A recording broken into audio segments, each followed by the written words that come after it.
Hello everyone, my name is Aarohi and welcome to my channel. So guys, आज के video में हम देखेंगे कि गैन्स नेटवर्क को यूज़ करके हम न्यू डेटा कैसे जनरेट कर सकते हैं। तो गैन नेटवर्क्स क्या हैं? जनरेटिव एआई मॉडल हैं। जनरेटिव एआई का मतलब वो मॉडल जिनको यूज़ करके हम न्यू डेटा जनरेट कर सकें। तो मैं ये पूरा डिटेल में ट्यूटोरियल होगा, हम स्टेप बाय स्टेप देखेंगे कि जनरेटर का कोड कैसे लिखेंगे ताकि वो फेक इमेज जनरेट कर सके। फिर डिस्क्रिमिनेटर का कोड कैसे लिखा जाएगा ताकि वो पता लगा सके कि ये फेक इमेज है या रियल इमेज है। उसके बाद लॉस फंक्शन का कोड कैसे लिखते हैं। तो वो सारी चीज़ें आज के ट्यूटोरियल में हम करेंगे। एंड गाइज, आज के ट्यूटोरियल के लिए हम क्या टास्क कर रहे हैं, बेसिकली हम ना न्यू फेसेस जनरेट करना सीखेंगे। ठीक है, तो हम गैन नेटवर्क को एक डेटा सेट देंगे ट्रेन करने के लिए। बिकॉज कभी भी आप किसी भी एआई मॉडल की बात करते हो तो पहला स्टेप क्या होगा? आपके मॉडल को डेटा सेट प्रोवाइड करना जिसके ऊपर आप उस मॉडल को ट्रेन करोगे कोई भी काम करने के लिए। तो आज की डेट में आज जो हम मॉडल को काम सिखाना चाहते हैं वो क्या है कि वो नए फेसेस जनरेट कर सके, वो फेसेस जो कि ऑलरेडी इस वर्ल्ड में नहीं है, टोटली न्यू फेसेस। ठीक है, तो वो टोटली न्यू फेसेस जनरेट करने के लिए हम गैन नेटवर्क को ट्रेन करेंगे एक डेटा सेट पे। और वो डेटा सेट किसका होगा? फेसेस का डेटा सेट होगा। मैं आपको डेटा सेट दिखाती हूँ। पहले हम डेटा सेट के बारे में अंडरस्टैंड करेंगे, फिर हम कोडिंग को देखते हैं। ठीक है, सो गाइज, ये वाला डेटा सेट है सेलेबा डेटा सेट। इसके अंदर ना आप देखो ऐसी इमेजेस दिख रही हैं आपको, और आप देखोगे हर इमेज ना, हम यहाँ पे इमेज ओपन करते हैं और हर इमेज में देखना आपको सिर्फ फेस का एरिया मिलेगा। हमने क्रॉप कर रखी है इमेजेस एंड हमने सिर्फ इमेजेस का वो वाला एरिया ले रखा है जहाँ पे सिर्फ फेसेस है। एंड आप हर फेस पे देख रहे हो डिफरेंट तरह के हेयर हैं, फेस एक्सप्रेशन डिफरेंट है, लाइट कंडीशंस डिफरेंट है। देख रहे हो? देखो यहाँ पे ब्लैक हेयर है, फेस एक्सप्रेशन डिफरेंट है, यहाँ पे फेस एक्सप्रेशन डिफरेंट है, लाइटनिंग कंडीशंस डिफरेंट है। तो इस तरह से हमने बहुत सारी इमेजेस ली और वो सारी इमेजेस हमने किसकी ली? फेस की ली, under different circumstances, different scenarios के अंदर, ताकि हम अपने मॉडल को एक वैरायटी ऑफ डेटा प्रोवाइड कर सकें। ठीक है, तो ये वाली जो इमेजेस हैं फेसेस की, इसके ऊपर हम मॉडल को ट्रेन करेंगे। अब हम ये डेटा क्यों ले रहे हैं? क्योंकि हम गैन नेटवर्क को क्या टास्क सिखाना चाहते हैं? हम गैन नेटवर्क को ये सिखाना चाहते हैं कि वो नए फेसेस जनरेट कर सके। अब अगर उसको नए फेसेस जनरेट करने सिखाने हैं तो उसको पहले ट्रेनिंग देनी पड़ेगी, उसको दिखाना पड़ेगा गैन नेटवर्क को कि इस तरह के फेसेस होते हैं, ये डिफरेंट सीन्स हो सकते हैं, ये डिफरेंट कंडीशंस हो सकती हैं, इस तरह के फेसेस लग सकते हैं। ठीक है, तो ये ना डेटा सेट मैंने क्या किया, ये इंटरनेट से मैंने डेटा डाउनलोड कर लिया। ये बहुत फेमस डेटा सेट है, इसका नाम है CelebA data set, CELEBA, CelebA data set. Celebrity के फेसेस का डेटा सेट है। इसमें 2 लाख से ज़्यादा फेसेस की इमेजेस हैं। मैं स्क्रॉल करती हूँ और आप देखो, ठीक है, इस तरह की इमेजेस हैं। और आप भी क्या करोगे, मैं इसका लिंक मैंने डिस्क्रिप्शन सेक्शन में दिया हुआ है, आप उस लिंक से इस डेटा सेट को डाउनलोड कर सकते हो। और ये डेटा सेट आपको इस तरह के फोल्डर पे मिलेगा, जिप फाइल होगी बेसिकली इसकी। आप डाउनलोड्स में जाओ, मैंने जब ये डेटा सेट को डाउनलोड किया था तो ऐसी जिप फाइल आई थी, फिर मैंने इसको अनजिप कर लिया था। जब मैंने इसको अनजिप किया तो उसके बाद मैंने उस अनजिप फोल्डर को वहाँ पे रख दिया जहाँ पे मैंने कोडिंग करनी है। तो आज का जो मैं आपको कोड दिखा रही हूँ ना, उसके लिए मैंने एक फ़ोल्डर क्रिएट किया हुआ है, जनरेटिव एआई प्लेलिस्ट। इसके अंदर गैन्स का फोल्डर है। यहाँ पर ये मेरा डेटा सेट का फोल्डर है। जब मैंने इस फोल्डर को ओपन किया, उसके अंदर एक और फोल्डर है और यहाँ पे ये इमेजेस हैं। ठीक है, तो डिस्क्रिप्शन सेक्शन से आप डेटा सेट को डाउनलोड करने का लिंक ले लो और इसको डाउनलोड करो और एक फ़ोल्डर बना लो। उस फोल्डर को आप कुछ भी नाम दे दो, उसके अंदर ये डेटा सेट वाला फ़ोल्डर रख दो। ओके, एंड ये मेरी जुपिटर नोटबुक है जिसके अंदर मैंने कोड लिखा है, जनरेटर कैसे यूज़ किया जाएगा, डिस्क्रिमिनेटर कैसे यूज़ किया जाएगा, लॉस फंक्शन कैसे लिखेंगे, फेक डेटा कैसे जनरेट होगा, वो सारा कोड इसके अंदर है, वो मैं अभी आपको दिखाऊंगी। तो अब हम क्या करते हैं, डेटा सेट आपने देख लिया। अब नेक्स्ट स्टेप क्या होता है? इन्वायरमेंट को रेडी करना, जहाँ पे आपने कोड रन करना है। मतलब पाइथन चाहिए आपको कोड रन करने के लिए। पाइथन के ऊपर हमें पाईटॉर्च चाहिए होगा, क्योंकि आज का जो कोड है वो हम कैसे करने वाले हैं, पाईटॉर्च में लिखेंगे उसका सारा कोड। ठीक है, तो मैं अभी यहाँ पर कमांड प्रॉम्प्ट ओपन करती हूँ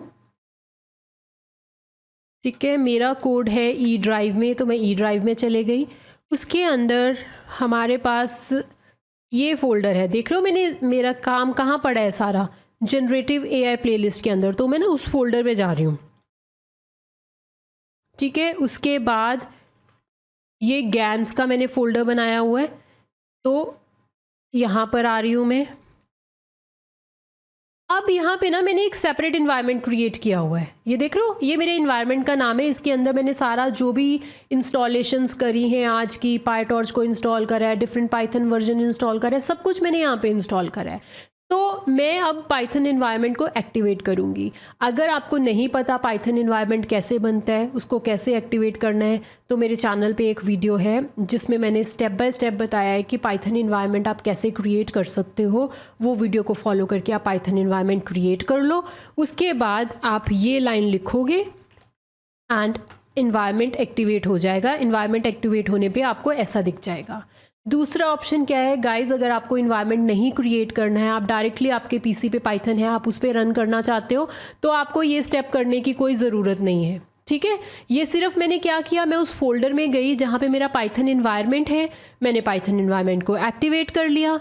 अब मैंने यहाँ पे जुपिटर नोटबुक ओपन करनी है, तो जुपिटर नोटबुक मैंने ऑलरेडी इंस्टॉल कर रखी है। आपके केस में अगर आपने जुपिटर नोटबुक नहीं इंस्टॉल करी तो आप रन करोगे पिप install Jupiter space notebook and hit enter, Jupyter notebook install हो जाएगी। एक बार जुपिटर नोटबुक इंस्टॉल हो गई तो आप ओपन कैसे कर सकते हो जुपिटर नोटबुक को, right Jupiter space notebook and enter, Jupyter notebook open हो जाएगी। तो ये है मेरी जुपिटर नोटबुक। ठीक है, ये इन्वायरमेंट था, यहाँ पे मैं सारा कोड मैंने जो आज का करना है वो यहाँ पे है। एंड ये देख रहे हो डेटा सेट हमारा, यहाँ पे ये डेटा सेट पड़ा हुआ है और यहाँ पे मैं कोड लिखूँगी। तो हम ना एक new Jupyter notebook, blank Jupyter notebook open कर लेते हैं, यहाँ पे हम कोड करेंगे। तो सबसे पहले मैं आपको ना वर्जन्स दिखा देती हूँ, जो वर्जन्स मैं यूज़ कर रही हूँ आज के कोड को रन करने के लिए। Python space hyphen version, Python version है मेरा 3.10। उसके बाद हम टॉर्च चेक कर लेते हैं, पाईटॉर्च इम्पोर्ट टॉर्च, टॉर्च का वर्जन देख लेते हैं। यहाँ पे आप देख रहे हो मैंने पाईटॉर्च 2.5.1 इंस्टॉल की हुई है विद कूडा 12.1। अब क्या है ना, ये वाली जो आउटपुट है आपको तभी दिखेगी अगर पाईटॉर्च इंस्टॉल हो रखा है। एंड आप पाईटॉर्च कैसे इंस्टॉल करोगे, यहाँ पे जाओ और लिखो डाउनलोड पाईटॉर्च, ये जो फर्स्ट लिंक आएगा इसको क्लिक कर लो। अब आपको ये पाईटॉर्च की ऑफिशियल साइट दिख जाएगी। तो लेटेस्ट पाईटॉर्च का वर्जन कौन सा है, 2.5.1। और मैं विंडोज़ पे काम कर रही हूँ इसलिए विंडो सेलेक्ट करो। अगर आप मैक पे काम कर रहे हो तो मैक सेलेक्ट कर लो, लिनक्स पे काम कर रहे हो तो ये सेलेक्ट कर लो। उसके बाद हम पिप के थ्रू पाईटॉर्च को इंस्टॉल करना चाहते हैं, तो पिप इंस्टॉल यहाँ पे सेलेक्टेड है तो इसको सेलेक्टेड रहने दीजिए। हम पाइथन में कोड कर रहे हैं तो पाइथन यहाँ पे सेलेक्ट करो। उसके बाद यहाँ देख रही हो कूडा 11.8, 12.1, 12.4 या फिर CPU। अब यहाँ पे आपको क्या करना है ना, जब भी पाईटॉर्च इंस्टॉल करनी है, पहली चीज़ आपको क्या देखनी है कि आप जिस भी PC पे या लैपटॉप पे पाईटॉर्च इंस्टॉल कर रहे हो, जहाँ पे भी आप गैन का कोड रन करना चाहते हो, क्या उस PC में NVIDIA का GPU है। अगर तो उस PC में NVIDIA का GPU है तो आप ये वाले जो कूडाज हैं इनमें से एक वर्जन सेलेक्ट करोगे जो कि आपके पीसी में इंस्टॉल्ड है, और ये वाली कमांड यहाँ पे आपको मिलेगी, इसको कॉपी करोगे। कॉपी करके आप इस कमांड को क्या करोगे, यहाँ पे आओ, इस पे कमांड प्रॉम्प्ट पे आओ और यहाँ पे पेस्ट कर दोगे और ये इंस्टॉल कर लोगे। अब क्वेश्चन, सबसे पहला क्वेश्चन ये है कि आपको कैसे पता चलेगा कि आपके पीसी में या लैपटॉप में कूडा 11.8, कूडा 12.1, कूडा 12.4 है या नहीं। अगर ये वर्जन्स कूडा के आपके पीसी में नहीं है पर आपके पास एनवीडिया का जीपीयू है, तो उसका मतलब होता है कि आपको इनमें से एक कूडा वर्जन इंस्टॉल करना पड़ेगा। ठीक है, तो पहले मैं आपको बताती हूँ कि कैसे चेक कर सकते हो कि ये कूडा आपके पीसी में इंस्टॉल्ड है कि नहीं। उसके लिए आप क्या करो, सी ड्राइव में चले जाओ, प्रोग्राम फाइल्स पे जाओ, उसके बाद यहाँ पे आपको NVIDIA GPU computing toolkit folder दिखेगा, इस पर क्लिक करो, कूडा पे क्लिक करो और यहाँ पे ना आपको कूडा के वर्जन्स का फोल्डर दिख जाएगा। अब जैसे V12.5 का मतलब है कूडा का वर्जन 12.5, V12.3 का मतलब है कूडा 12.3, 12.1, 11.8।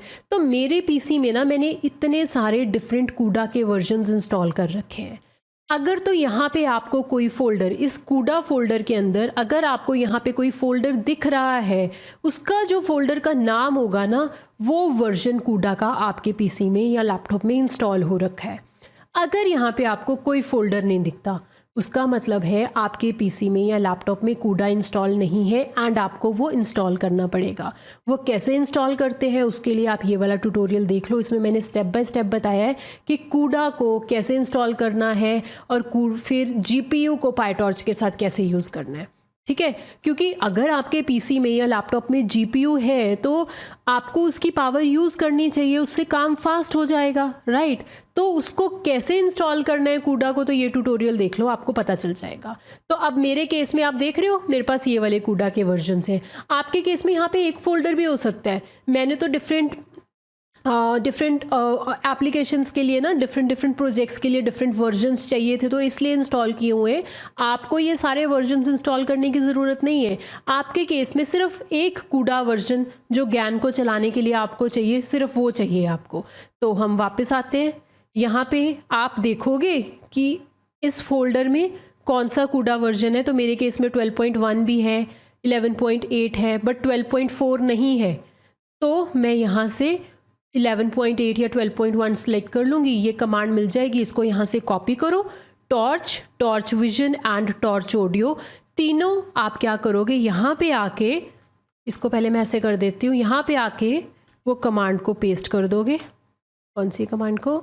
इस कमांड को कॉपी करो, यहाँ पे ये कमांड पेस्ट कर दो, एंटर कर दो और क्या हो जाएगा, PyTorch, torch vision and torch audio install हो जाएगा। ये एक सबसे इम्पॉर्टेंट पैकेज है जो आपको चाहिए आज का कोड रन करने के लिए।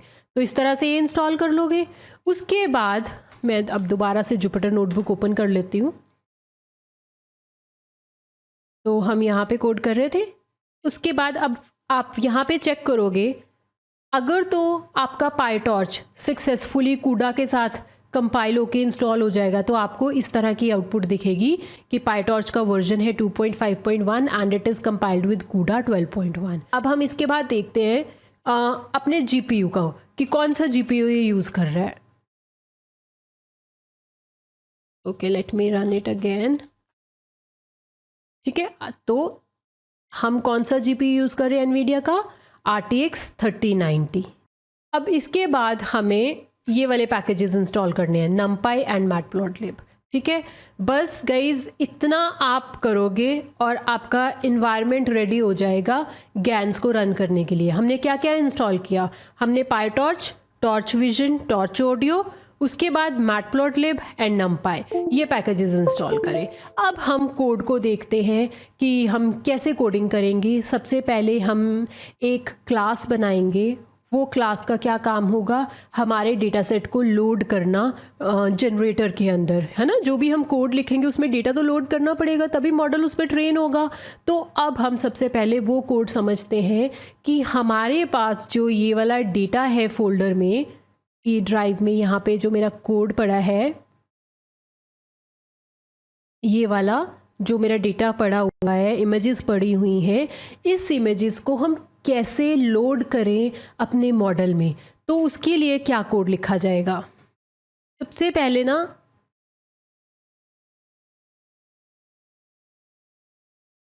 तो आप ये देखिए मैंने क्या किया। सबसे पहले हमने ये मॉड्यूल्स को इंपोर्ट करा, ये मॉड्यूल्स हमें चाहिए। एंड गाइज यहाँ पे मैं डेटा सेट का लिंक भी पेस्ट कर रही हूँ। आप सिर्फ ये वाले लिंक को यहाँ से कॉपी करना, कॉपी करके इसको यहाँ पेस्ट करना।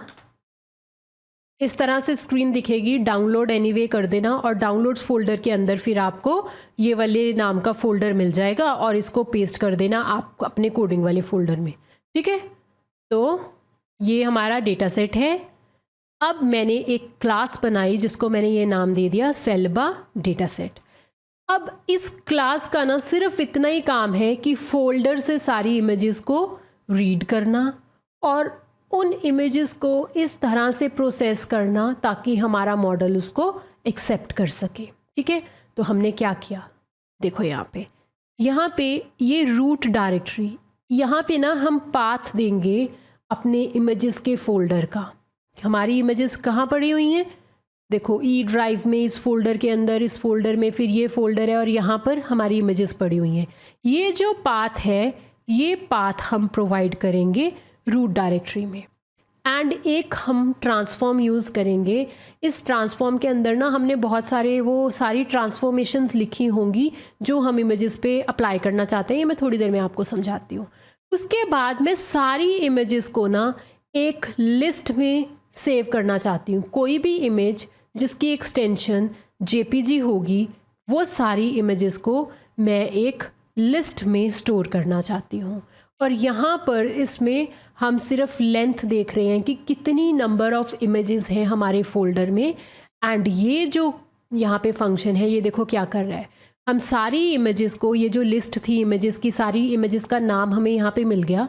हम सारी इमेजेस को 1 बाय 1 लेंगे, ओपन करेंगे, उनको RGB में कन्वर्ट करेंगे, उनके ऊपर ट्रांसफॉर्मेशंस अप्लाई करेंगे। ट्रांसफॉर्मेशंस का क्या मतलब होता है कि ट्रांसफॉर्मेशन का मतलब कोई भी प्री प्रोसेसिंग करनी है अगर हमें इमेजेस के ऊपर, लेट्स से हमें इमेजेस को रीसाइज करना है, उनके ऊपर कुछ ऑगमेंटेशन परफॉर्म करनी है, कुछ भी ऐसा काम करना है ना, वो सारी चीज़ें हम यहाँ पे अप्लाई कर रहे हैं। सारी इमेजेस को रीड कर रहे हैं, इमेजेस को RGB में कन्वर्ट कर रहे हैं, एंड फिर उनके ऊपर अगर कोई ट्रांसफॉर्मेशन अप्लाई करनी है वो कर रहे हैं, एंड फाइनली हमें इमेज मिल जाएगी। तो ये जो क्लास है, ये क्लास हमें क्या करेगी, हमारी रूट डायरेक्टरी से डेटा रीड करेगी, उसको लिस्ट में डालेगी, लिस्ट में डालने के बाद सारी इमेजेस को RGB में कन्वर्ट करेगी, उसके ऊपर ट्रांसफॉर्मेशंस अप्लाई करेगी और हमें फाइनल इमेजेस दे देगी।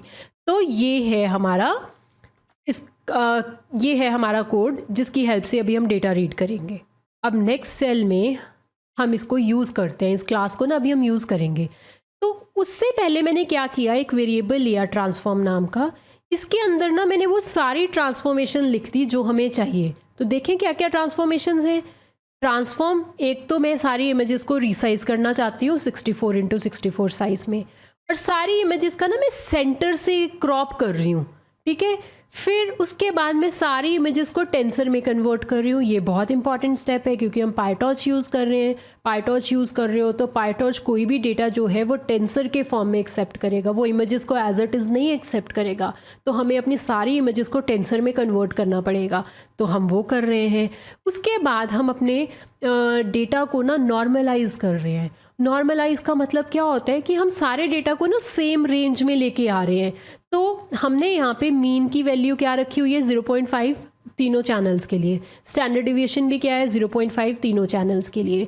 तो जब अगर आप मीन की वैल्यू या स्टैंडर्ड डिविएशन की वैल्यू इतनी यूज़ करते हो ना, उसका क्या मतलब होता है, इमेजेस की जितनी भी पिक्सल वैल्यूज़ होंगी वो सारी पिक्सल वैल्यूज़ जो लाई करेंगी -1 to +1 के बीच में। मतलब इमेजेस क्या होती हैं, कंप्यूटर इमेजेस को कैसे रीड करता है, एक नंबर्स के फॉर्म में, पिक्सल्स के फॉर्म में। एंड पिक्सल्स क्या होते हैं, डिफरेंट नंबर्स मिलते हैं आपको हर पिक्सल के लिए ना, कलर इंटेंसिटी के हिसाब से।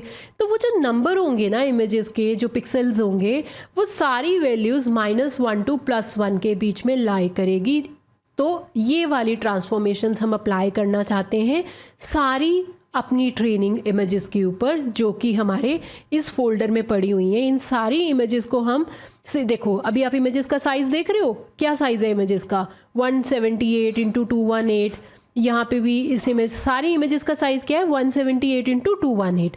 हम इन सारी इमेजेस को 64x64 साइज़ में ला रहे हैं, सेंटर से क्रॉप कर रहे हैं, फिर इनको टेंसर में कन्वर्ट कर रहे हैं, फिर उनकी पिक्सल वैल्यूज़ को नॉर्मलाइज कर रहे हैं -1 to +1 के बीच में।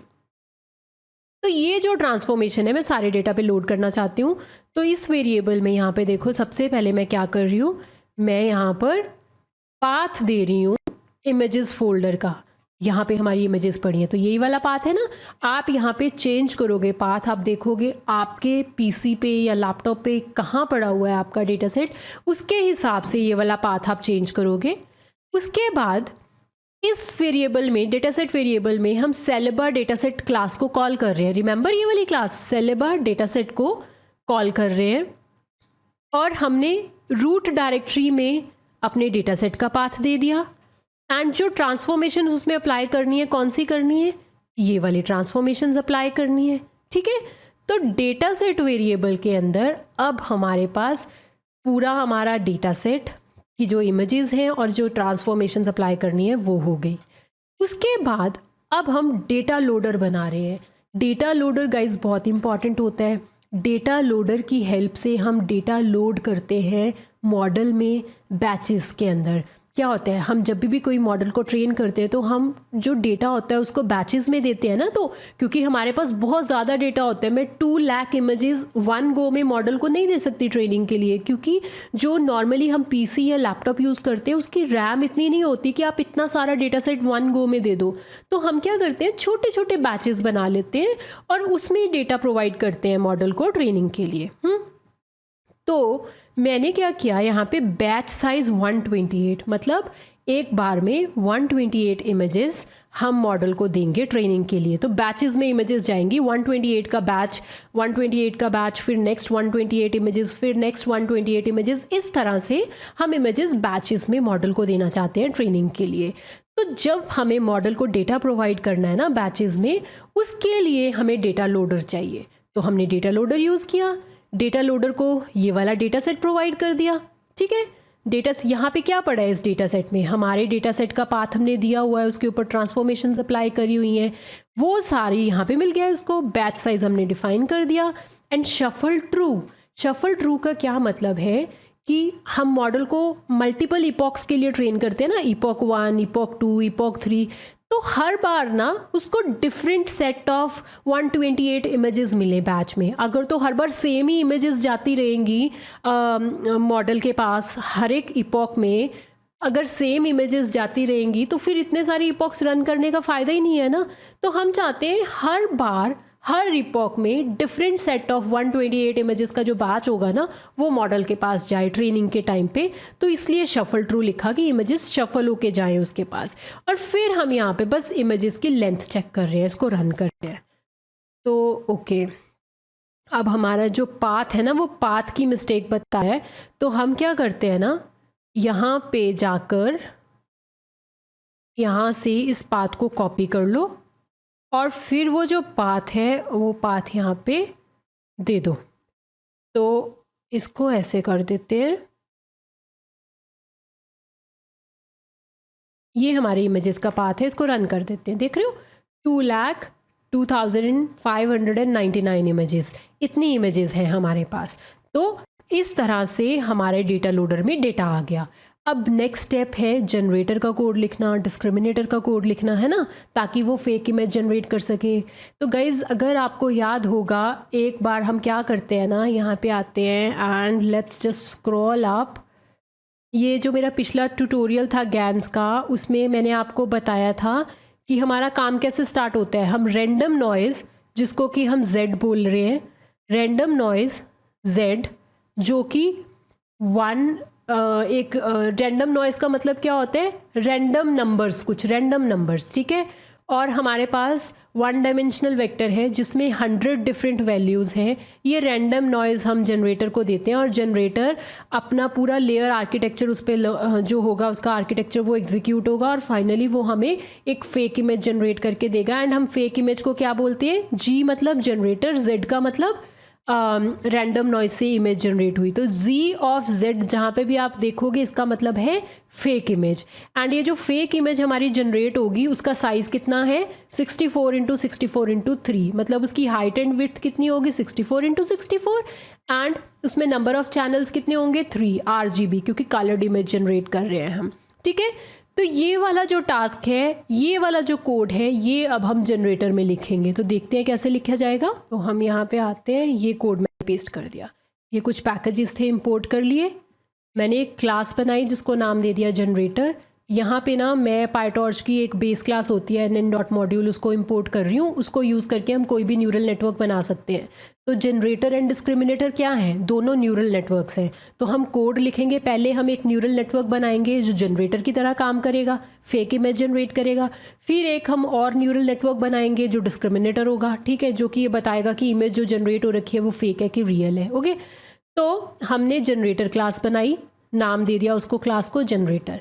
उसके अंदर हमारे पास ये फंक्शन है z_dim इक्वल्स टू 100। ये क्या है? हमारी रैंडम नॉइज़, जिसमें कि कितनी वैल्यूज़ हैं? 100 वैल्यूज़। हमारे पास एक वेक्टर है, 1D वेक्टर है, जिसके अंदर 100 रैंडम वैल्यूज़ हैं।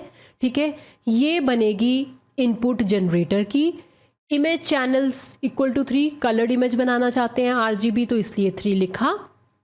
यहाँ पे हम मॉडल जनरेट कर रहे हैं, मॉडल का लेयर आर्किटेक्चर लिख रहे हैं, तो देखो कैसे लिखा। फर्स्ट हमने क्या किया, यहाँ पे nn.linear, यहाँ पे ना हमने क्या किया, ये वाली वैल्यू है 100, ये यहाँ पे आ गई। ठीक है, यहाँ पे ये इनपुट है, ये इस लेयर की आउटपुट होगी। तो हम क्या कर रहे हैं, ये जो 1 डायमेंशनल वेक्टर था जिसमें 100 रैंडम वैल्यूज़ है, रैंडम नॉइज़ है, हम ना इसको हाई डायमेंशनल बना रहे हैं। मतलब हम number of values random noise में जो थी उनको इंक्रीज़ करना चाहते हैं। ठीक है, तो हमने क्या किया, इनपुट 100 थी, पर हमने इसको हाई डायमेंशनल वेक्टर में कन्वर्ट कर दिया। अब हमारे पास ये जो रैंडम नॉइज़ थी ना, इसमें इंस्टेड ऑफ 100 रैंडम वैल्यूज़ कितनी वैल्यूज़ हो गई? 256 वैल्यूज़ हो गई। ठीक है, फिर उसके बाद हमने एक्टिवेशन फंक्शन अप्लाई कर दिया, क्योंकि ये कॉन्वोल्यूशनल न्यूरल नेटवर्क है, तो उसमें क्या होता है, आपको कोई ना कोई एक्टिवेशन फंक्शन तो चाहिए ना, तो ये लगा दिया। ये फर्स्ट लेयर का काम हो गया। फिर ये सेकेंड लेयर है। अब सेकेंड लेयर की जो इनपुट है वो क्या होगी? पुरानी वाली लेयर की आउटपुट। तो पुरानी वाली लेयर की आउटपुट क्या थी? 256 वैल्यूज़। वो 256 वैल्यूज़ जो 1D वेक्टर के अंदर 256 वैल्यूज़ थी, वो इनपुट बन गई इस लेयर की। एंड इस लेयर ने उसको और ज़्यादा हाई डायमेंशनल स्पेस में कन्वर्ट कर दिया। एंड आउटपुट क्या बन गई इसकी? इस लेयर ने हमें क्या आउटपुट दी? इस लेयर ने हमें 512 वैल्यूज़ दे दी उसके अंदर। अब हमारे पास जो 1D वेक्टर है उसमें कितनी वैल्यूज़ हैं? 512 वैल्यूज़ हैं। ठीक है, अब आप देख रहे हो, स्टार्ट हमने किया था 100 डायमेंशनल की एक रैंडम नॉइज़ थी। हम लेयर बाय लेयर ना उसमें वैल्यूज़ बढ़ा रहे हैं। वो वैल्यूज़ बढ़ाने का क्या मतलब है? उसका क्या मतलब है बेसिकली, कि हम ना उसके अंदर हमें इमेज बनानी है फाइनली, राइट। हम क्या चाहते हैं, हमारे पास एक फेक इमेज जनरेट करके दे जनरेटर, जिसकी हाइट भी 64 हो, विड्थ भी 64 हो, एंड उसमें नंबर ऑफ चैनल्स कितने हो? 3 हो। तो ये जो 100 रैंडम वैल्यूज़ हैं, ये तो बहुत कम है इमेज को बनाने के लिए। तो हमें ना पहले इस डेटा को लेयर बाय लेयर इंक्रीज़ करना है, ताकि हमारे पास एटलीस्ट इतने वैल्यूज़ हों जिससे कोई इमेज जनरेट हो सके। ठीक है, तो वो काम हम लेयर बाय लेयर कर रहे हैं। तो जब ये सेकेंड लेयर थी, इस लेयर की आउटपुट क्या है? 512 वैल्यूज़। ठीक है, अब ये जो 512 वैल्यूज़ हैं, ये इनपुट बन गई नेक्स्ट लेयर की, और इस लेयर ने हमें और भी ज़्यादा हाई डायमेंशनल स्पेस का वेक्टर दे दिया, जिसमें कितनी वैल्यूज़ आ गई? 1024 वैल्यूज़ आ गई। तो हमने 100 डायमेंशनल वेक्टर से लो डायमेंशनल रैंडम नॉइज़ का जो वेक्टर था, उससे हमने एक हाई डायमेंशनल वेक्टर बना लिया जिसमें 1024 वैल्यूज़ हैं। अब ये जो 1024 वैल्यूज़ हैं, इनको यूज़ करके हम एक फेक इमेज जनरेट करना सिखाएंगे जनरेटर को। किस साइज़ की इमेज होनी चाहिए वो फेक? 64x64x3। तो उसके लिए हमने ये किया, देखो 1024 पुरानी लेयर की, लास्ट लेयर की आउटपुट, नेक्स्ट लेयर की इनपुट। 1024 वैल्यूज़ इसकी इनपुट बन गई। अब ये जो लेयर है ना, इसकी आउटपुट क्या होगी? देखो यहाँ पे आउटपुट क्या है? 3 इमेज चैनल्स कितने हैं हमारे? 3 इंटू 64 यही फेक इमेज जनरेट होनी चाहिए ना। तो फाइनली हमें लास्ट लेयर में 64x3 साइज़ की इमेज मिल जाएगी, एंड उसके ऊपर हम tan-h एक्टिवेशन फंक्शन अप्लाई कर रहे हैं। गाइज यहाँ पे सोचो, हम tan-h एक्टिवेशन फंक्शन क्यों अप्लाई कर रहे हैं? tan-h फंक्शन क्या करता है? हमें आउटपुट देता है -1 एंड +1 के बीच में, है ना। और अगर आपने ऊपर ध्यान से देखा होगा, जब मैं ये सिखा रही थी आपको, यहाँ पे ट्रांसफॉर्मेशंस की हम बात कर रहे थे, तो आपने देखा हमने अपनी सारी इमेजेस को टेंसर में कन्वर्ट करने के बाद नॉर्मलाइज किया था। मीन वैल्यू तीनों चैनल्स की ये थी, स्टैंडर्ड डेविएशन सब चैनल्स की ये थी, और मैंने आपको बताया था जब आप इतना मीन और इतना स्टैंडर्ड डेविएशन यूज़ करते हो तो आपका जो एक्चुअल डेटा सेट है उसकी जो इमेजेस होंगी, उनकी जो वैल्यूज़ होंगी, पिक्सल वैल्यूज़ होंगी, वो किस में लाई करेंगी, -1 to +1 की रेंज में, जो कि किसकी रेंज है, tan h भी यही सेम आउटपुट देता है। तो अगर हमारी डेटा सेट की जो रियल डेटा सेट है जिसके ऊपर हम मॉडल को ट्रेन कर रहे हैं, अगर उसकी वैल्यूज़ को हमने पिक्सल वैल्यूज़ को नॉर्मलाइज करके -1 to +1 की रेंज में रखा है उन वैल्यूज़ की, तो ये बहुत यूज़फुल स्टेप होगा अगर हम जो फेक इमेज जनरेट करेंगे जनरेटर को यूज़ करके, उन फेक इमेजेस की जो पिक्सल वैल्यूज़ की रेंज होगी वो भी हम -1 to +1 की रेंज में रखें, है ना। तो दिस मेक सेंस राइट, कि आपकी जो फेक इमेजेस जो आप जनरेट कर रहे हो उन इमेजेस की भी पिक्सल वैल्यू की रेंज जो है -1 to +1 के बीच में हो, क्योंकि हमने ट्रांसफॉर्मेशंस में ये नॉर्मलाइजेशन यूज़ की थी जिससे कि सारी पिक्सल वैल्यूज़ हर इमेज की इस रेंज में लाई कर रही थी। तो इसलिए मैंने यहाँ पे tan h activation function use कर दिया ताकि सेम रेंज में वैल्यूज़ मिल जाए, नॉर्मलाइज हो जाए। तो अब हमारे पास ये फॉरवर्ड फंक्शन है। इस फॉरवर्ड फंक्शन में हम क्या कर रहे हैं, Z मतलब रैंडम नॉइज़। रिमेंबर मैंने आपको बताया था रैंडम नॉइज़ इनपुट बनती है जनरेटर की, हमने यहाँ पे देखा भी था, यहाँ पे वापस देख लेते हैं। ये देखो रैंडम नॉइज़ Z, ये इनपुट बनी जनरेटर की और हमें इमेज मिलेगी, आउटपुट मिलेगी इस साइज़ की, ठीक है। तो वो काम कर रहे हैं हमने क्या किया, मॉडल, ये वाला जो मॉडल था जहाँ पे हमने पूरा लेयर आर्किटेक्चर लिखा है जनरेटर का, हमने इस मॉडल को रैंडम नॉइज़ दी और हमारा ये जो सारा मॉडल आर्किटेक्चर जब उस पर चल जाएगा तो फाइनली जो हमें आउटपुट मिलेगी वो आउटपुट किस साइज़ में होगी, 3 64 64 मतलब height width 64 64, number of channels 3, and ये इमेज साइज 0 का क्या मतलब है, बैच साइज। तो गाइस सिर्फ इतना कोड है जनरेटर का, ये मैंने बिल्कुल सिंपल कोड लिखा है। अगले वाले वीडियोस पे हम इसके अंदर और ज़्यादा काम करेंगे, बट आज सिर्फ हम ना इतना ही बेसिक जनरेटर का कोड लिख के देखेंगे कि क्या हमें फेक फेसेस जनरेट कर पा रहा है ये जनरेटर, राइट। तो ये बहुत सिंपल कोड था, देखो आप, राइट। तो इसको रन कर देते हैं, ये हमारे जनरेटर का कोड हो गया। अब हम ऐसे ही डिस्क्रिमिनेटर का कोड लिखेंगे। ये जो आउटपुट होगी, जनरेटर की आउटपुट क्या है, जो फेक इमेज जनरेट हो रखी है जिसका साइज़ ये है, तो ये वाली इनपुट बनेगी अब किसकी, डिस्क्रिमिनेटर की। फिर डिस्क्रिमिनेटर बताएगा कि वो फेक है कि रियल है, ठीक है। तो हम देखते हैं डिस्क्रिमिनेटर का कोड कैसे लिखा जाएगा। तो ये मेरा डिस्क्रिमिनेटर का कोड है, देखो क्लास डिस्क्रिमिनेटर नाम की बना ली मैंने क्लास, इसके अंदर सेल्फ डॉट मॉडल, ये मेरा डिस्क्रिमिनेटर का कोड है। अंडरस्टैंड करते हैं इस कोड में क्या हो रहा है। देखो इस कोड में ना सबसे पहले ये जो हमारी इमेज थी, क्या इमेज थी जिसका साइज कितना था, 64 × 64 × 3 है ना, और हमने एक फ्लैटन लेयर भी लगाई हुई है। फ्लैटन का क्या मतलब है, यहाँ पे जो हमें आउटपुट निकली, क्या आउटपुट आई थी, बैच साइज, फिर 3 मतलब colour channels, height and width. तो ये 4 डायमेंशनल यहाँ पे टेंसर हो गया।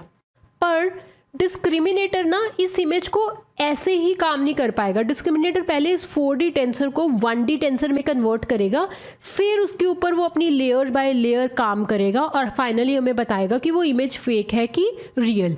तो इसलिए ना पहले हमने फ्लैटन लेयर लगाई है। फ्लैटन लेयर क्या करेगी, 64 × 64 × 3 एंड ये जो बैच साइज है इसको फ्लैटन करके एक 1D वेक्टर बना देगी और वो 1D वेक्टर के ऊपर हम फिर फर्दर काम करेंगे। ओके, तो यहाँ पे आप देख सकते हो डिस्क्रिमिनेटर की इनपुट क्या बनी, ये क्या है, fake image generated by the generator, ठीक है, जिसकी हाइट विड्थ इतनी है, नंबर ऑफ चैनल्स 3 है। ये डिस्क्रिमिनेटर की इनपुट बनी एंड ये जो फर्स्ट लेयर होगी ना उसकी आउटपुट क्या होगी, 1024। ये 1024 का क्या मतलब है कि आपको जो ये इमेज थी 64 × 64 × 3 height width and number of channel, इसको फ्लैटन करके इस इमेज का जो डेटा था हमारे पास 1024 न्यूरॉन्स हैं, फ्लैटन कर दिया उनको, 1D वेक्टर बना दिया, उस वेक्टर के अंदर 1024 फीचर्स कह लो। फीचर्स का क्या मतलब होता है कि इमेज की कुछ ना कुछ डिटेल, इमेज के बारे में इंफॉर्मेशन है ना। तो हमने इस इमेज को फ्लैटन करके 1024 फीचर्स बना लिए। 1024 फीचर मतलब 1024 वैल्यूज़। ये जो 1024 वैल्यूज़ हैं ये हमें हमारी इमेज के बारे में इंफॉर्मेशन दे रहे हैं। तो उसके बाद हमने उसके ऊपर ये एक्टिवेशन फंक्शन लगा दिया। ये थी हमारी डिस्क्रिमिनेटर की फर्स्ट लेयर। उसके बाद इस लेयर की आउटपुट कितनी हुई? फर्स्ट लेयर की आउटपुट क्या थी? 1024 फीचर्स, यानी कि 1024 न्यूरॉन्स। वो 1024 न्यूरॉन्स के अंदर कुछ ना कुछ इंफॉर्मेशन है हमारी इस वाली इमेज की। वो जो नेक्स्ट लेयर थी ये हमारी नेक्स्ट लेयर है। इस नेक्स्ट लेयर ने क्या करा? पुरानी लेयर की आउटपुट अगली लेयर की इनपुट बन गई। अब इस वाली लेयर ने क्या करा? 1024 जो फीचर्स थे ना उनको रिड्यूस करके 512 फीचर्स बना दिए। 512 फीचर्स मतलब इस लेयर के अंदर 512 न्यूरॉन्स हैं।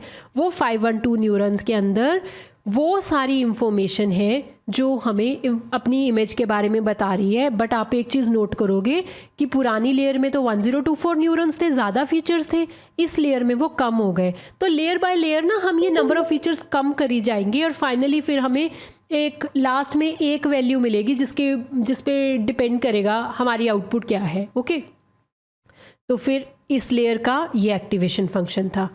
अब इस लेयर की आउटपुट क्या थी? 512 न्यूरॉन्स। ये क्या बन जाएगी? अगली लेयर की इनपुट बन जाएगी। अब अगली लेयर की इनपुट थी 512 न्यूरॉन्स एंड ये वाली लेयर ने क्या किया? उस 512 न्यूरॉन्स के अंदर जो इंफॉर्मेशन थी, जो फीचर्स थे, उनको कम करके 256 बना दिया। इस लेयर की आउटपुट क्या है? 256 डिफरेंट फीचर्स। फीचर्स मतलब सिर्फ 256 डिफरेंट वैल्यूज़। वो डिफरेंट वैल्यूज़ हमें इमेज के बारे में, इमेज के फीचर्स के बारे में इंफॉर्मेशन दे रही हैं। ठीक है, उसके बाद इस लेयर का ये एक्टिवेशन फंक्शन था। अब देखो लास्ट लेयर में क्या हो रहा है, यहाँ पे देखो पुरानी लेयर की आउटपुट 256 यहाँ पे आई। अब इस लेयर ने ना आपको सिंगल एक आउटपुट दी। ठीक है, अब ये एक आउटपुट जो होगी वो जाएगी सिग्मॉइड एक्टिवेशन फंक्शन के पास। सिग्मॉइड एक्टिवेशन फंक्शन क्या करता है? सिग्मॉइड हम कब यूज़ करते हैं? जब हमने बाइनरी क्लासिफिकेशन करनी होती है। तो जब मैंने आपको अपने गैन्स का लेक्चर समझाया था, ये वाला लेक्चर जो है जिसमें मैंने पूरा डिटेल में बताया आपको जनरेटर डिस्क्रिमिनेटर कैसे काम करते हैं, वहाँ पे मैंने आपको बताया था कि डिस्क्रिमिनेटर एक क्लासीफायर की तरह काम करता है, बाइनरी क्लासीफायर की तरह काम करता है, जो कि आपको एक प्रोबेबिलिटी वैल्यू प्रोवाइड करेगा। अगर तो डिस्क्रिमिनेटर ने जो आउटपुट दी, प्रोबेबिलिटी वैल्यू दी, वो वैल्यू ज़ीरो है या ज़ीरो के पास है, तो मतलब डिस्क्रिमिनेटर कह रहा है कि वो इमेज फेक है। अगर जो डिस्क्रिमिनेटर की आउटपुट है, प्रोबेबिलिटी वैल्यू है, वो 1 है या 1 के पास है, तो उसका मतलब क्या है कि डिस्क्रिमिनेटर बोल रहा है कि ये इमेज जो है रियल इमेज है। तो वो काम सिग्मॉइड कर रहा है। यहाँ पे जो हमें 1 वैल्यू मिलेगी ना, कोई भी एक वैल्यू मिलेगी, उस वैल्यू को हम सिग्मॉइड एक्टिवेशन फंक्शन यूज़ करके एक प्रोबेबिलिटी वैल्यू में कन्वर्ट कर रहे हैं। वो प्रोबेबिलिटी वैल्यू 0 to 1 के बीच में लाई करेगी। अगर तो वैल्यू 0 होगी या 0 के पास में होगी तो मतलब डिस्क्रिमिनेटर बता रहा है कि वो फेक इमेज है। अगर वो वैल्यू 1 होगी या 1 के पास होगी, दैट मीन्स कि वो रियल इमेज है। ठीक है, तो सिग्मॉइड क्या है? बाइनरी क्लासिफिकेशन एक्टिवेशन फंक्शन के लिए बाइनरी क्लासिफिकेशन करेगा। तो ये हमारा डिस्क्रिमिनेटर हो गया। ये मेरा पूरा डिस्क्रिमिनेटर मॉडल हमने लिख लिया। एंड ये फॉरवर्ड फंक्शन में हम क्या कर रहे हैं? सिर्फ इस मॉडल को कॉल कर रहे हैं, इमेज प्रोवाइड करेंगे। वो इमेज पहले फ्लैटन होएगी, फिर इस तरह से सारे स्टेप्स उसके ऊपर चलेंगे और एक प्रोबेबिलिटी वैल्यू मिलेगी जिससे डिस्क्रिमिनेटर बताएगा फेक है कि रियल इमेज है। ये हो गई हमारी डिस्क्रिमिनेटर की क्लास। अब लॉस फंक्शन के बारे में बात करते हैं। अभी तक तो हमने कोड लिखा ना कि जनरेटर का मॉडल आर्किटेक्चर का कोड लिख दिया, डिस्क्रिमिनेटर के मॉडल आर्किटेक्चर का कोड लिख दिया। अब आफ्टर एवरी इपॉक ट्रेनिंग कैसे होती है ये मॉडल की? हम मॉडल को ट्रेन करते हैं, एक बार एक इपॉक चला, एक इपॉक चलने के बाद हमारे को कोई लॉस मिलता है। वो लॉस वैल्यू के बेसिस पे हम मॉडल को नेक्स्ट इपॉक में ट्रेन करते हैं, जबकि जब हम उसके वेट्स भी अपडेट करते हैं ऑप्टिमाइज़र को यूज़ करके, वो वाला सारा काम पड़ा है, तो वो चीज़ करते हैं अभी। तो यहाँ पे देखो मैं क्या कर रही हूँ, सबसे पहले तो ये लॉस फंक्शन हम यूज़ कर रहे हैं। मैंने एक वेरिएबल लिया जिसको नाम दे दिया एडवर्सरियल अंडरस्कोर लॉस। इसके अंदर ये लॉस फंक्शन यूज़ कर रही हूँ। ये कौन सा लॉस फंक्शन है? Binary cross entropy loss. तो हम यहाँ पे सिग्मॉइड में क्या यूज़ कर रहे हैं? सिग्मॉइड एक्टिवेशन फंक्शन क्या करता है? बाइनरी क्लासिफिकेशन करता है ना। तो बाइनरी क्लासिफिकेशन के लिए हम binary cross entropy loss function को लॉस कैलकुलेट करने के लिए यूज़ करेंगे, एंड ये मेरा इस वेरिएबल में पड़ा हुआ है। तो अब हम जनरेटर को, डिस्क्रिमिनेटर को कॉल कर लेते हैं। मैंने एक वेरिएबल बनाया जनरेटर नाम का, इसमें मैं जनरेटर क्लास कॉल कर रही हूँ। जनरेटर क्लास हमने कहाँ बनाई है? ये जनरेटर क्लास है। जनरेटर क्लास की इनपुट क्या होएगी? रैंडम नॉइज़, है ना। वो रैंडम नॉइज़ का साइज़ क्या था? 100। तो जनरेटर को हमने रैंडम नॉइज़ दे दी, जनरेटर उसके ऊपर रन किया, एंड यहाँ पे हमें जनरेटर ने इमेज जनरेट करके दे दी। फिर हमारे पास डिस्क्रिमिनेटर है, यहाँ पे मैं डिस्क्रिमिनेटर का क्लास को कॉल कर रही हूँ। ये डिस्क्रिमिनेटर क्लास को मैंने कॉल कर दिया इस वेरिएबल के अंदर। अब क्या है ना, जनरेटर एंड डिस्क्रिमिनेटर दोनों सेपरेट न्यूरल नेटवर्क्स हैं, दोनों को सेपरेट ट्रेन करना पड़ेगा, पर दोनों साइमल्टेनियसली ट्रेन होते हैं। जनरेटर को अगर अपने आप को इम्प्रूव करना है ना, तो वो डिस्क्रिमिनेटर की फीडबैक पे बहुत ज़्यादा डिपेंडेंट होता है। अगर डिस्क्रिमिनेटर जनरेटर को फीडबैक नहीं देगा तो जनरेटर इम्प्रूव नहीं कर सकता। तो जनरेटर एंड डिस्क्रिमिनेटर की ट्रेनिंग साइमल्टेनियसली होती है। हर इपॉक के बाद डिस्क्रिमिनेटर फीडबैक देता है जनरेटर को, उस फीडबैक के बेसिस पे जनरेटर अपने आप को इम्प्रूव करता है नेक्स्ट इपॉक में, ठीक है। तो अब क्या है, दोनों मॉडल को ट्रेन करना है, मल्टीपल इपॉक्स के लिए ट्रेन करना है। एंड होता क्या है, फॉरवर्ड पास होता है। कभी भी एआई मॉडल को ट्रेन करते हो तो एक फॉरवर्ड पास होता है जिसमें हम मॉडल को डेटा देते हैं, मॉडल अपने आप को ट्रेन करता है। उसके बाद ट्रेनिंग के बाद हम एक लॉस वैल्यू कैलकुलेट करते हैं, जो कि यहाँ पे हम कैलकुलेट कर रहे हैं। लॉस कैलकुलेट करेंगे, उस लॉस वैल्यू के हिसाब से हम बैकवर्ड पास के अंदर क्या करते हैं, वेट्स को अपडेट करते हैं with the help of optimisers, and फिर हम दोबारा वो जो अपडेटेड वेट्स होते हैं उनको यूज़ करते हैं अपने डेटा के साथ, एंड दोबारा हम मॉडल को ट्रेन करते हैं सेकेंड इपॉक के लिए, है ना। इसी तरह से मॉडल की ट्रेनिंग होती है। तो ये ऑप्टिमाइज़र अंडरस्कोर जी, ये क्या है, मैंने क्या किया ना, एडम ऑप्टिमाइज़र यूज़ कर रही हूँ जनरेटर को मल्टीपल इपॉक्स के लिए ट्रेन करने के लिए, एंड उसके वेट्स अपडेट करने के लिए मैंने एडम ऑप्टिमाइज़र यूज़ किया। उसका लर्निंग रेट मैंने ये रखा है, ये उसकी बेटास वैल्यू है, ठीक है। ये ऑप्टिमाइज़र अंडरस्कोर डी, ये डिस्क्रिमिनेटर के लिए मैं एक ऑप्टिमाइज़र डिफाइन कर रही हूँ जिसके पैरामीटर्स ये हैं, ठीक है। उसके बाद ये 4 चीज़ें हो गई। अब देखो यहाँ पे डिवाइस में मैं क्या कर रही हूँ। डिवाइस का क्या मतलब ना, यहाँ पे देखो, अगर तो आपके पीसी में या लैपटॉप में एनवीडिया का जीपीयू है तो आप जीपीयू को ऑब्वियसली यूज़ करोगे ट्रेनिंग के लिए।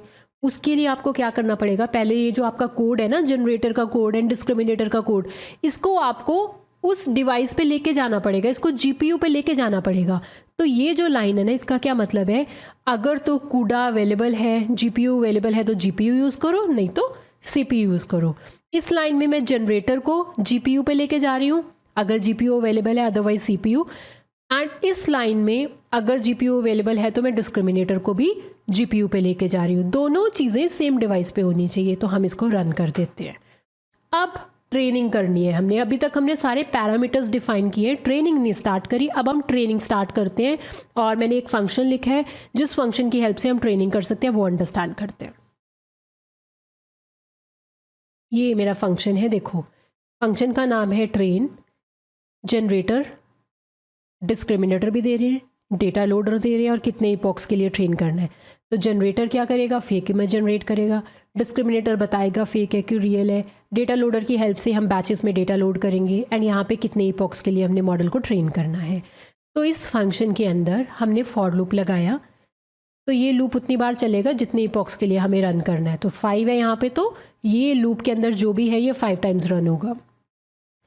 हर लूप के लिए हम क्या काम कर रहे हैं, हर इपॉक के लिए हमने इमेजेस को लोड करना है, कहाँ से, डेटा लोडर से। तो डेटा लोडर से इमेजेस लोड होंगी बैचेस में। एंड हमारा बैच साइज़ हमने क्या डिफाइन किया था यहाँ पे, आपको याद है हमने बैच साइज़ क्या दिया था, 128। मतलब 128, पहले 128 इमेजेस, फिर 128 इमेजेस, इस तरह से बैच में 128 इमेजेस लोड होती रहेंगी। टोटल इमेजेस हमारे पास मोर देन 2 lakhs है, बट हम वो 2 लाख इमेजेस को हर इपॉक में एक बार में नहीं दे सकते, तो हमने इन सारी इमेजेस को ना 128 के बैच साइज़ में डिवाइड कर दिया। तो 128, 128, 128 इस तरह से ना सारी इमेजेस जाएंगी 1 by 1, ठीक है, मॉडल के पास हर इपॉक के लिए। तो ना हमारे पास अराउंड 1500 अराउंड बैचेस होंगे, 1583 बैचेस होंगे। तो हर इपॉक 1583 बैचेस के ऊपर काम करेगा और हर बैच में 128 इमेजेस होंगी। ओके, मैं दिखाती हूँ अभी कैसे होगा ये काम। तो इमेजेस लोड करी, अब जब इमेजेस लोड कर ली तो आपकी इमेजेस भी डिवाइस पे जानी चाहिए। जैसे आपका जनरेटर एंड डिस्क्रिमिनेटर आपने जीपीयू पे भेजा है, अगर जीपीयू अवेलेबल है, नहीं तो सीपीयू पे, सेम जिस डेटा के ऊपर आपको मॉडल को ट्रेन करना है तो वो डेटा भी सेम डिवाइस पे होना चाहिए, तो इसलिए 2 डिवाइसेस को भी कर दिया। अब बैच साइज़ के अंदर ये जो लाइन है ना, ये आपको बैच साइज़ दे देगी। एंड ये रियल इमेजेस का क्या मतलब है आपको, देखो गाइस अगेन बोल रही हूँ, मेरी पुरानी वीडियो में, लास्ट वीडियो में मैंने आपको समझाया था डिटेल में जनरेटर एंड डिस्क्रिमिनेटर कैसे काम करते हैं। अगर आपको थोड़ा सा भी डाउट है जनरेटर एंड डिस्क्रिमिनेटर कैसे काम करते हैं, पहले उसकी थ्योरी समझ लो वो वाले वीडियो से, फिर इस वीडियो पे आना, तो आपको ज़्यादा अच्छे से अंडरस्टैंड होगा। तो अभी मैं वो चीज़ें सारी डिटेल में नहीं बता रही हूँ। ओके, तो यहाँ पे क्या है, अब मॉडल के पास रियल इमेजेस भी जाएंगी। रियल इमेजेस का क्या मतलब है, वो इमेजेस जो हमारे डेटा सेट में पड़ी हैं, जिनके ऊपर हम मॉडल को ट्रेन कर रहे हैं, ये वाली इमेजेस, ये सारी रियल इमेजेस है ना जो कि हमारे डेटा सेट में पड़ी हैं। ये इमेजेस से ट्रेनिंग लेके मॉडल फेक डेटा जनरेट करना सीखेगा। तो ये वाली जो रियल इमेजेस है, इनकी बात हो रही है यहाँ पे, ये वाली रियल इमेजेस बैचेस में डिवाइड कर दी हमने। अब ना गाइस ये 2 लाइन्स अंडरस्टैंड करना इंपॉर्टेंट है, इनको ध्यान से देखना। वैलिड एंड फेक, देखो क्या होता है ना, एक तो रियल इमेजेस हैं, ठीक है, रियल इमेजेस मतलब आपके डेटा सेट की इमेजेस। एक होगी फेक इमेज। फेक इमेज मतलब जो जनरेटर ने जनरेट करी है, राइट। तो जो इमेज जनरेटर जनरेट करेगा हम उसको क्या बोलते हैं, जी ऑफ जेड। इसका क्या मतलब है, फेक इमेज। रियल इमेजेस मतलब एक्स, ठीक है, एक्स मतलब हमारे रियल डेटा सेट की जो इमेजेस हैं। अब सपोज करो, आपको ये कॉन्सेप्ट एक्सप्लेन करने के लिए ना, आप सपोज करो कि जो हमारा बैच साइज है, सपोज करो बैच साइज है 4 बैच साइज का मतलब 4 इमेजेस एक बार में मॉडल के पास जाएंगी, राइट।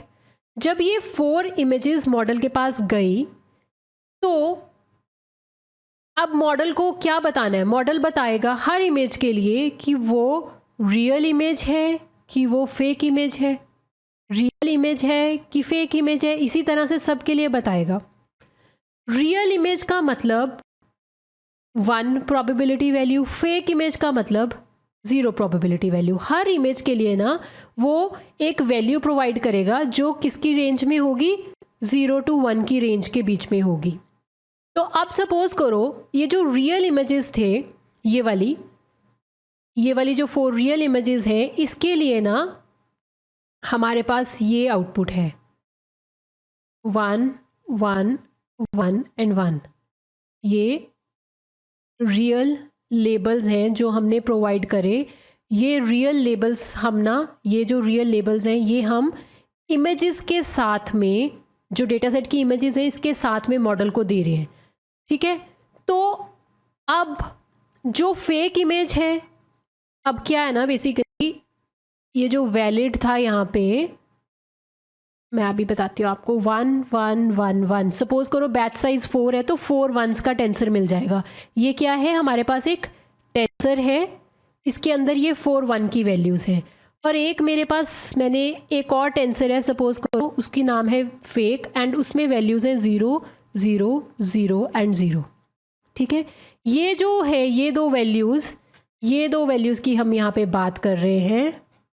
यहाँ पे देखो, यहाँ पे valid torch dot ones batch size, उसके अंदर वैल्यू डालनी हमें टॉर्च डॉट वंस मतलब वंस का।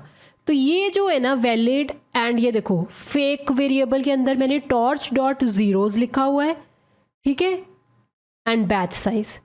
तो ये वैलिड और ये फेक, टॉर्च डॉट वंस का मतलब आपको इस तरह का एक टेंसर मिलेगा जिसमें वैल्यूज़ 111 होंगी जितनी आपकी बैच साइज़ है। अगर हमारे केस में 128 images are there in a batch, तो आपको 128 वन वैल्यूज़ मिलेंगी, एंड फेक के अंदर आपको 128 ज़ीरोज़ मिलेंगे।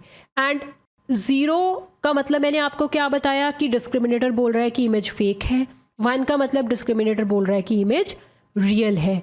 तो हम क्या चाहते हैं, हम चाहते हैं कि जब तो हम मॉडल को रियल इमेजेस दें, और ना हमने अब जब इमेजेस देनी है ना डिस्क्रिमिनेटर को, तो हम सिर्फ इमेजेस नहीं देंगे, हम इमेजेस एंड उनके लेबल्स देंगे।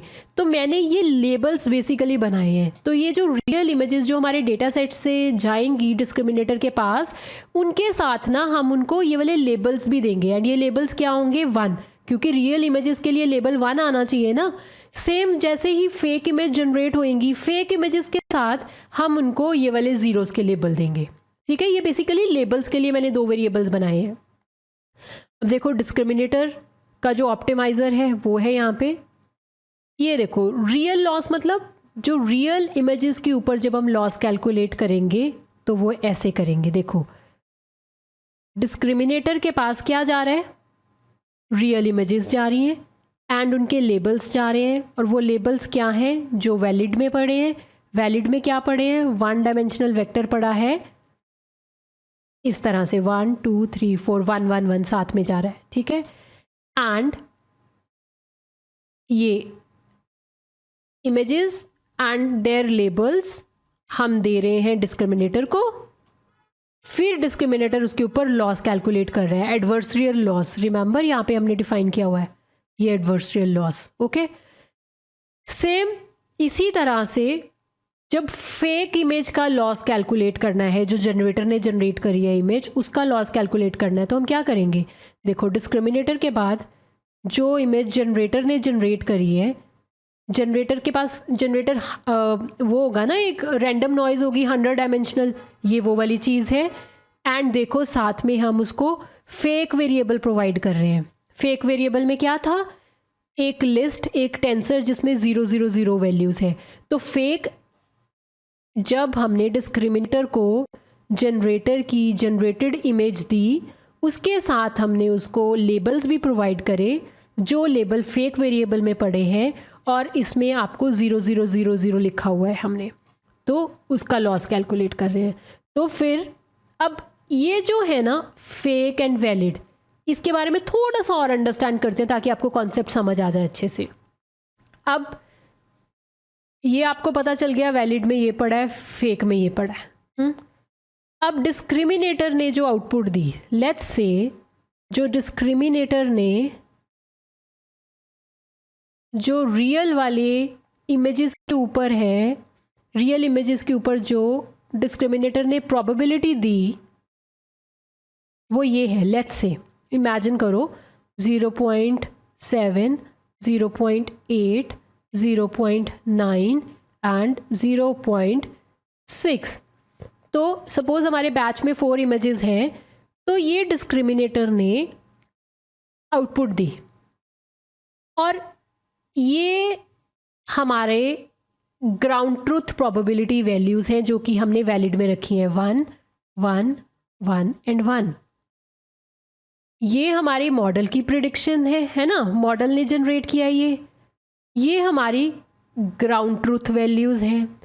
अब 1 का मतलब रियल इमेज। अब इनका डिस्टेंस हम देखेंगे कि ये वैल्यू जो मॉडल ने प्रिडिक्ट करी है वैल्यू, वो हमारे एक्चुअल ग्राउंड ट्रूथ बॉक्स से कितनी दूर है।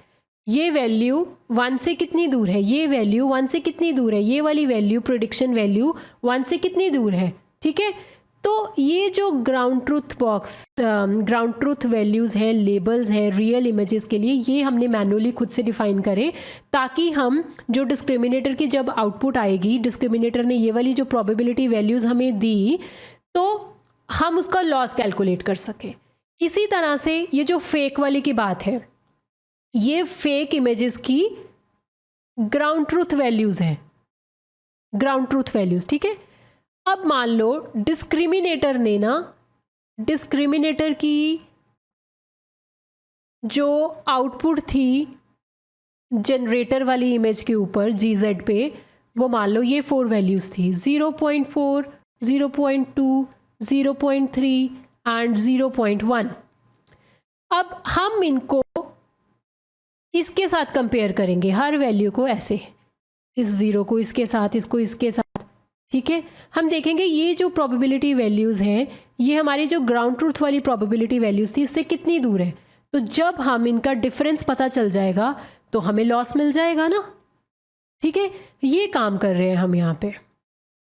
आई होप ये क्लियर हो गया होगा अब।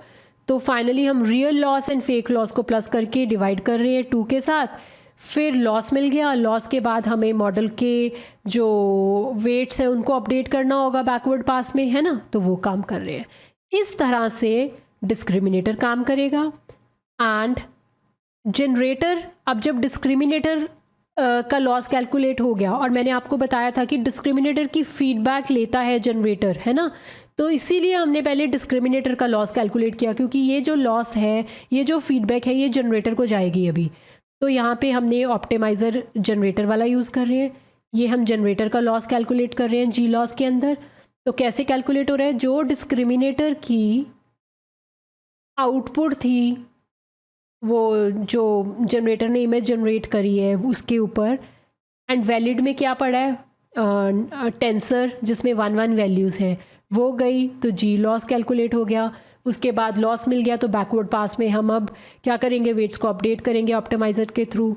तो इस तरह से हमारा ऑप्टिमाइज़र काम करता है, और ये सिर्फ हम प्रिंट करवा रहे हैं आउटपुट। तो ये जो अभी ट्रेनिंग है ना, मैं ये ट्रेनिंग आपको, क्योंकि आपको पता है कि गैन्स को ट्रेन करना बहुत टाइम लगता है, तो मैंने ना इसको ट्रेन कर रखा है, वो मैं आपको दिखा रही हूँ। देखो, जब मैंने ट्रेनिंग स्टार्ट करी, मैं 10 इपॉक्स के लिए मॉडल को ट्रेन करना चाहती हूँ, अभी 0th इपॉक ही चल रहा है। हमारे पास 1583 टोटल नंबर ऑफ बैचेस हैं, and size of each batch is 128, and हमारे पास टोटल इमेजेस कितनी है हमारे डेटा सेट में, अराउंड 2 लाख। तो वो जो 2 लाख इमेजेस को अगर आप 128 के बैच में डिवाइड करो, तो यू विल हैव 1583 बैचेस। तो अभी ये देखो, 0th बैच पे डिस्क्रिमिनेटर का जो लॉस था, मतलब वो जो 128 फर्स्ट इमेजेस थी बैच की, उसके बेसिस पे डिस्क्रिमिनेटर का लॉस कितना था, इतना था, जनरेटर का लॉस इतना था। फिर 50 मैं ना हर 50-50 बैच के बाद आपको आउटपुट यहाँ दिखा रही हूँ, ठीक है। तो उसके बाद 0, 1, 2, 3, 4 अप टू 50 तक बैचेस चले। 50th बैच जो है, 50th बैच पे डिस्क्रिमिनेटर का लॉस देख रहे हो कम हो रहा है, पर जनरेटर का लॉस बढ़ रहा है। तो शुरू में क्या होगा, शुरू में जनरेटर इतना अच्छा नहीं होगा इमेज जनरेट करने में, तो डिस्क्रिमिनेटर बड़े इजीली पता लगा लेगा कि वो इमेज फेक है कि रियल है।